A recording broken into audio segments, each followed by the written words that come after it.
Everyone, welcome to my video. दोस्तों, आज का जो वीडियो है वो बेसिकली एक मैसेज है जो मैं समझता हूँ कि एक अर्जेंट मैसेज है। तो ये मैसेज यूनिवर्स की तरफ से, यानी वन इन्फिनिट क्रिएटर, जो परम पिता परमेश्वर यानी डिवाइन वाइट लाइट, जिसको लव लाइट आप लोग कह सकते हैं और काफ़ी लोग कहते भी हैं, उसका है। तो एंड तक इसको देखिएगा और इसको समझने की कोशिश करिएगा। तो मैं आगे बढ़ाता हूँ इस वीडियो को। दोस्तों, बेसिकली जब भी ये जो मैसेजेस हैं जो मैं रिसीव कर पाता हूँ, लाइक मेडिटेशन में या बिना मेडिटेशन के, या फिर जब मैं सो रहा हूँ तब, अगर मुझे मेडिटेशन का समय ना भी मिला, जैसे काफ़ी हम लोग इस मैट्रिक्स में और इस वर्ल्ड में अपने अपने कामों में बहुत ज़्यादा बिज़ी होते हैं, और आजकल जो है 2020 के बाद से लाइफ है जो वो काफ़ी स्पीड में जा रही है, और जो टाइम है, जो समय की गति है, वो बहुत तेज़ हो गई है। और इस कारण से भी और बहुत सारे फैक्टर्स होते हैं जिसकी वजह से कई बार मेडिटेशन का समय नहीं निकल पाता है। और जब नहीं निकल पाता है तो जब हम क्रिएटर से ऑलरेडी जुड़े हुए हैं तो वो हमको वैसे ही बिना मेडिटेशन के ही टेलीपैथिकली अपने मैसेजेस भेजता रहता है। चाहे वो नॉर्मली भेजे, या जैसे आप खाना खा रहे हैं या पानी पी रहे हैं या कुछ भी कर रहे हैं, आपके पास वो मैसेज कैसे ना कैसे करके आपके माइंड में अपने आप से आ जाता है, एक ख्याल के रूप में, जो कि नॉर्मली आप नहीं देखते। नॉर्मली आप इसको एज़ यूजुअल इसको थिंक नहीं कर पाते हैं, लेकिन वो अचानक से आ जाता है। और इस तरह के मैसेजेस जो है ड्रीम में भी काफ़ी लोग कनेक्ट करते हैं, और उनको जो डिवाइन है वो भेजता रहता है। तो बेसिकली जो मेरे पास मैसेज आया है वो ये है कि हम परम पिता परमेश्वर यानी वाइट लाइट, जो वन इन्फिनिट क्रिएटर है, जो रिलीजन फ्री लाइफ है या फिर आपकी सोच है, वो जो सिर्फ़ और सिर्फ क्रिएटर की तरफ ही अलाइनमेंट हो रहा है, और यानी वो किसी भी रिलीजन की तरफ या फिर किसी भी कल्ट या जो भी होते हैं, मतलब किसी की तरफ भी उनका झुकाव नहीं हो पा रहा है, तो वो ऑटोमेटिकली ये समझ जाए कि अब वन इन्फिनिट क्रिएटर उनसे खुद से ही कनेक्ट हो गया है। क्योंकि 2020 के बाद से काफ़ी सारे लोगों की लाइफ अचानक से चेंज हुई है। उन्होंने अपने रिलीजन्स या फिर बाकी रिलीजन हो गए, ये जितने भी होते हैं इस तरह की चीज़ें, तो वहाँ से मन एकदम से हट गया, और मेडिटेशन और बाकी सारी चीज़ों की तरफ जाने की तरफ आत्मिक खोज जो है, हमारी जो स्पिरिचुअल सर्च है, वो चालू हो गई। और इसीलिए काफ़ी सारे लोग जो हैं वन इन्फिनिट क्रिएटर यानी वाइट लाइट, जिसको आप ये परम पिता परमेश्वर कहते हैं, परम ब्रह्म, उससे कनेक्ट हो गए हैं। बेसिकली ये एक बहुत मेजर कॉज है, एक शिफ्ट हो रहा है जो बहुत बड़े लेवल पे जो है धरती पे शिफ्ट चल रहा है। उसमें ये समझिए कि जो लोग वन इन्फिनिट क्रिएटर से कनेक्ट हो रहे हैं वो एक साइड करे जा रहे हैं, और वो होना स्टार्ट हो गया। और अगर आपको आपके ही जैसे सोच वाले लोग मिल रहे हैं आपस में कहीं ना कहीं से, जो वन इन्फिनिट क्रिएटर की तरफ जिनका झुकाव है, तो आप ये समझ लीजिए शिफ्ट अब स्टार्ट हो चुका है, और आप उस शिफ्ट का पार्ट हैं। और वो जो बाकी लोग जो वन इन्फिनिट क्रिएटर की तरफ आ गए हैं, वो इस शिफ्ट में आगे जाएंगे, वो असेंड होंगे, ये कह सकते हैं। ये असेंड मतलब वो इवॉल्व होंगे, जिसको हम बेटर वर्ड में कहें तो वो इवॉल्व होंगे। और उनकी जो यहाँ की खोज थी वो ऑलमोस्ट ख़त्म हो चुकी है, वो आगे की खोज में निकल चुके हैं, अपनी आत्मिक यात्रा को बढ़ा चुके हैं। इसीलिए क्रिएटर उनसे खुद ही कनेक्ट हो रखा है, तो उनको अलग किया जाएगा। और जो लोग बाकी चीज़ों में जिनकी जर्नी अभी पेंडिंग है या चल रही है, वो अपने एंड पे कोशिश कर रहे हैं, वो काफ़ी रिलीजन में भी हो या जहाँ भी हो, उनकी अभी जर्नी नहीं आई है इस तरह की खोज में आगे निकलने की, तो इसीलिए वो एक साइड में है। तो हमें ये समझना है कि हम अपनी साइड में जो लोग हैं उनको क्या क्या मैसेजेस मिल रहे हैं, आपको क्या क्या मैसेजेस मिल रहे हैं क्रिएटर के, वो आप आपस में ज़रूर डिस्कस करें और उसको समझने की भी कोशिश करिए कि कैसे कैसे आगे का क्रिएटर आपको रास्ता दिखाता है या ये बताता है कि अब क्या होगा और ह्यूमैनिटी कैसे वननेस में आ पाए और कैसे वननेस में रहा जाए। अब आपको पूरी तरह से रास्ते दिखाए जाएंगे। हर बार जो है इतने बड़े बड़े सिविलाइजेशंस आए हैं यहाँ पर, और हर बार जो है सिविलाइजेशन किसी न किसी रीज़न से एक्सटिंक्ट हुए हैं, और सबसे बड़ा रीज़न यही होता है कि एक नेचुरल कैलेमिटी या बहुत बड़ा डिस्ट्रक्शन होता है जिसमें काफ़ी सारी सिविलाइजेशन एकदम से ख़त्म कर दी जाती है। और ये हम देखते हैं कि कई बार फ्लड्स के रूप में आता है। जैसे मेसोपोटामिया में ये कहा जाता है कि ये जो हड़प्पा था जो सिविलाइजेशन, वहाँ पर जो है रेडियो एक्टिव पार्टिकल्स मिले हैं। वहाँ के जो स्कल्स है, स्केलेटन्स वगैरह हैं, कहते हैं कि वहाँ पे बहुत बड़ा न्यूक्लियर अटैक हुआ था। तो ये इस तरह से सिविलाइजेशन एक्सटिंक्ट हुई। और एक नोआ का हम एग्जांपल लें तो वहाँ पे एक बहुत बड़ी बाढ़ आई थी और सिविलाइजेशन पूरी एक एक्सटिंक्ट हो गई थी, लेकिन जो क्रिएटर के खोज में थे वो जैसे नोआ और उसके परिवार के लोग, ये लोग बच गए, आगे निकल गए। ऐसे कई एग्जांपल देखने को हमें मिलते हैं। मतलब डिस्ट्रक्शन होता है। एक टाटारियन सिविलाइजेशन थी, उसका भी डिस्ट्रक्शन हुआ, एक बहुत बड़ा मड फ्लड आया और वो सब वैनिश हो गए। ऐसे काफ़ी जगह देखने में आता है। और ये होता केवल इसीलिए है क्योंकि ये जो 3D वर्ल्ड है ना, ये जो अर्थ है, जिसे ये जो रल्म है ना, इसमें जो है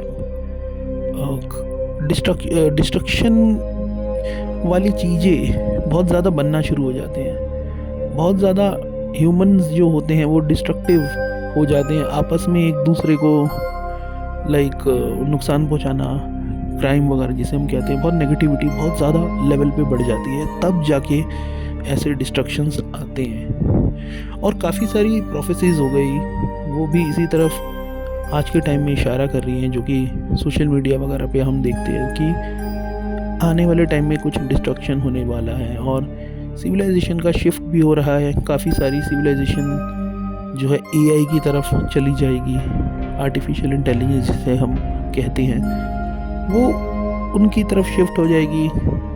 और वो एक कहते हैं कई लोग कि एलियन टेक्नोलॉजी है। चाहे वो जो भी हो, आप उस क्रिएटर से, उस वन इन्फिनिट क्रिएटर से, डिवाइन से आप कनेक्शन पूरी तरह से तोड़ के एक नकली चीज़ की तरफ, जो एक फेक चीज़ है, उसकी तरफ आप चले जाएंगे और आपका झुकाव हो जाएगा। तो पूरी तरह से आप उसी की तरफ रहेंगे, आप निकल नहीं पाएंगे बिल्कुल भी, चाहे लाख कोशिश कर लें। लेकिन जो क्रिएटर की तरफ है वो इस बार आगे जाएगा, जैसे नोआ और उसके लोग आगे गए थे। और बाकी की सिविलाइजेशन में से हर बार कोई ना कोई लोग बचते हैं जो आगे जाते हैं, और वही आगे जाके इवॉल्व्ड सिविलाइजेशन के रूप में दिखे जाते हैं। इस धरती पे इतनी सारी बहुत बड़े लेवल पे इसमें जगह और काफ़ी ज़मीन है जो हमें बताए नहीं जाते। और वहाँ पे कहते हैं कि काफ़ी सारे अलग अलग इवॉल्व्ड सिविलाइजेशन रहते हैं। तो कुछ इस तरह से शिफ्ट हमेशा देखा जाता है। बाकी जिस तरह से प्लैनेट की कंडीशन है, पॉल्यूशन एंड ग्लोबल वार्मिंग का भी कहते हैं काफ़ी सारे लोग, और ये सब जो चीज़ें चल रही हैं जो कि प्लैनेट को ऑलरेडी बहुत नुकसान दे रही हैं। और ये नुकसान होता भी इसीलिए क्योंकि लोगों का आपस में बहुत डिस्ट्रक्शन हो जाना स्टार्ट होता है, आपस में ऑफेंस, ये वो बहुत सारी चीज़ें, नेगेटिविटी होने लग जाती है आपस में। तो धरती भी परेशान होती है और उसकी वजह से और डिस्ट्रक्शन आता है, क्योंकि वो टेलीपैथिक मैसेज उस वन इन्फिनिट क्रिएटर को भेज देती है और क्रिएटर समझ जाता है कि लोगों ने अपना चुनाव कर लिया, जिन्होंने चुनाव कर लिया है उसकी तरफ जो है वो उनको हमेशा बचाता है, और जो उसकी तरफ नहीं है वो डिस्ट्रक्शन में ही जाता है most of the time. Because creator भी ये नहीं चाहते कि उनकी क्रिएटर की जो कॉन्शियसनेस है वो लाइक मशीन या किसी ऐसी चीज़ में ट्रैप हो जाएगी जिससे ह्यूमंस का बहुत ज़्यादा प्रॉब्लम हो। तो ये सब चीज़ें होती हैं हमेशा, ये देखा गया है एंड ये हमें समझना चाहिए कि कैसे हम वननेस एंड लव वाइब्रेशन में आने की कोशिश करें, जो कि हमेशा एक ग्रेटिट्यूड का भाव अपने अंदर रख के रखें, ताकि ये जो वन इन्फिनिट क्रिएटर से हम जुड़े रहें हमेशा के लिए। तो यही इस 3D वर्ल्ड का सॉल्यूशन है। यहाँ पे ऐसे ही लाइफ जीती जाती है और लाइफ जी जाती है, एंड जो हम लोग हैं मतलब जो इवॉल्व हो जाते हैं वो आगे जाके एक न्यू वे में, एक न्यू अर्थ जिसको कह सकते हैं आप, या नई दुनिया में जाके इसको पूरा शेप अप करते हैं दोबारा से। और वहाँ कोशिश की जाती है कि वन इन्फिनिट क्रिएटर के बारे में ही लोगों को बताया जाए ज़्यादा से ज़्यादा, ताकि उनके लिए एनलाइटनमेंट के भी रास्ते क्रिएटर खोले। तो इसीलिए ये चीज़ें बहुत इम्पोर्टेंट हो जाती हैं। हमें ये समझना चाहिए कि कभी भी हमेशा जो है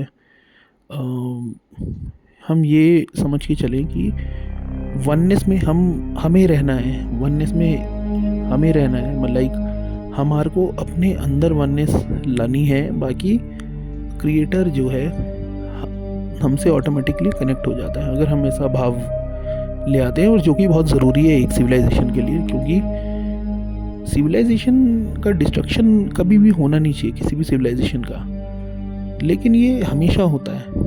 और होता इसलिए है क्योंकि जो क्रिएटर की तरफ लोग नहीं जाते, और क्रिएटर ने हमें फ्री विल भी दे रखी है, तो हम फ्री विल में कुछ नेगेटिव चीज़ों की तरफ चले जाते हैं, उन जो नेगेटिव एंटिटीज़ हैं उनकी तरफ चले जाते हैं ये सब चीज़ें, और मैनिपुलेशन में आके अपनी सोल जर्नी जो है वो नेगेटिविटी की तरफ ले जाते हैं। जैसे एआई हो गया या बाकी सारी चीज़ें। एआई को हम ऐसे ले सकते हैं कि ये वैसे तो बहुत अच्छा है, लेकिन आने वाले टाइम में ये बहुत डिस्ट्रक्शन पैदा कर सकता है, क्योंकि ये बात ह्यूमंस भी जानते हैं और इसके बारे में काफ़ी सारे लोग बता भी रहे हैं, और प्रोफेसीज वगैरह में भी ऐसा देखा जा रहा है। एंड तो जो नेचुरल रहेगा, जो नेचर के साथ जुड़ा है, नेचर के साथ जुड़ना मीन्स क्रिएटर के साथ जुड़ जाना, तो नेचर के साथ जो जुड़ जाता है, जो क्रिएटर के साथ पूरी तरह से जुड़ जाता है, वो बचा लिया जाता है। एंड इसमें आपको जो है काफ़ी नए नए एक्सपीरियंसेस भी मिलना स्टार्ट हो जाते हैं। ऐसे टाइम पे आपको जो है ड्रीम्स में जो है कुछ अलग अलग पुराने सिविलाइजेशंस के फ्लैशबैक्स दिखाए जाते हैं। जैसे अचानक से मेसोपोटामिया का फ्लैशबैक आ गया कि वहाँ एक ब्राउन कलर के ऐसे मडी से अपार्टमेंट्स दिखेंगे, किसी को जो है कुछ वाइट कपड़े पहने हुए कुछ लोग दिख जाएंगे, कुछ अजीब से ऐसे वातावरण वाली जगहें आपको दिखने लग जाती हैं जो कि आपने कभी नहीं देखी। और फिर जब आप फिज़िकल वर्ल्ड में वापस आते हैं लाइक मेडिटेशन से या डीप स्लीप से, तो आपको इस चीज़ के बारे में कहीं ना कहीं मूवी में या फिर कहीं आप न्यूज़पेपर पढ़ रहे हैं वहाँ पे या बुक में आपको उन चीज़ों के फ़ोटोज़ फिर से दिख जाती हैं, नाम दिख जाते, तब आप रिलेट कर पाते हैं एंड उसको सर्च करते हैं, अरे ये तो मेरे को मेडिटेशन या ड्रीम में दिखाई दिया था और ये वापस से इस किताब में, मतलब फिज़िकली अब, तो आप समझ जाते हैं कि आपका ज़रूर कोई ना कोई लिंक रहा है किसी ना किसी ओल्ड सिविलाइजेशन से। तो तब आप समझ पाते हैं कि उस वक्त भी डिस्ट्रक्शन हुई थी और इस वक्त भी अब जो है डिस्ट्रक्शन की तरफ ह्यूमन बढ़ रहा है, और जो कि एक साइकिल है, ये होता ही है और होना नहीं चाहिए लेकिन फिर भी होता है, क्योंकि नेगेटिविटी जीवित है अभी भी। और नेगेटिविटी लोगों को हमेशा यही दिखाती है कि क्रिएटर की तरफ से हट जाओ और आर्टिफिशियल चीज़ों की तरफ, नकली चीज़ों की तरफ आगे बढ़ जाओ आप। जैसे एआई हो गया, मशीनी चीज़ें, और नेचर को छोड़ देना, एंड मतलब पूरी तरह से सूडो वर्ल्ड में जो ये होती हैं चीज़ें, जैसे सूडो साइंस हो गया, ये सब इनमें चले जाना, तो ये बहुत प्रॉब्लम पैदा करता है एक सिविलाइजेशन के लिए। ये थोड़ा सा अंडरस्टैंड करने वाली बात है। बाकी सॉल्यूशन हर चीज़ का यही रहता है कि हम कनेक्ट हों, क्रिएटर का भाव लाएं अपने अंदर, वननेस का भाव लाएं। मेडिटेशन की अगर कोशिश हो पाए तो ठीक है, नहीं तो आपको डीप स्लीप में भी जवाब मिलेंगे, जब क्योंकि आप अपने सबकॉन्शियस को अगर बोल के अगर आप सोते हैं तो। आई होप आपको मेरी बातें समझ में आ रही होंगी। मैं काफ़ी कोशिश करता हूँ आप लोगों को अपने टेलीपैथिक मैसेजेस समझाने की, और कोई उससे अगर आप रिलेट कर पाते हैं तो क्रिएटर को आपको ग्रेटिट्यूड, आप क्रिएटर को ग्रेटिट्यूड करें और थैंक यू बोलें, और उससे हमेशा प्रोटेक्शन एंड शेल्टर मांगे, एंड उसका लव हमेशा आपके साथ रहे, यही प्रार्थना करते हैं। Thank you, have a nice day. Subscribe, like, share please.